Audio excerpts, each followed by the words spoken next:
Pemirsa, menyikapi surat edaran Gubernur Sumatera Selatan, Bupati Pali memperbolehkan honorer di pemerintahan Kabupaten Pali menggunakan pakaian kuning kaki sebagaimana dikenakan oleh ASN.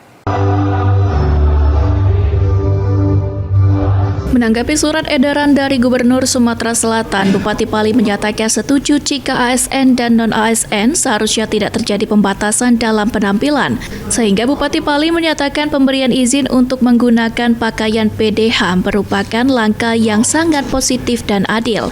Bupati Pali Asgianto sendiri mendukung penuh terhadap kebijakan tersebut.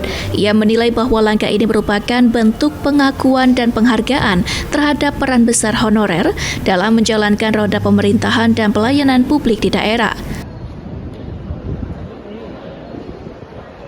Setuju, saya sepakat apa yang menjadi himbauan dari Bapak Gubernur. Kami Pemkab Kabupaten Pali patuh dan akan mengikuti apa yang sudah menjadi instruksi Bapak Gubernur Sumatera Selatan Haji Herman Deru. P3K akan kita seragamkan, silakan mereka menyesuaikan apa yang sudah menjadi instruksi dari Gubernur. Untuk non-ASN-nya Pak? Ya boleh, silakan. Boleh. Kami ngapa dia aku patuh dengan pimpinan kami Bapak Gubernur Sumatera Selatan Haji Herman Deru.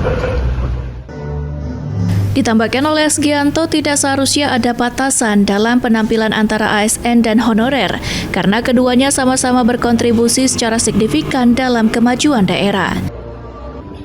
Idham, PAL TV.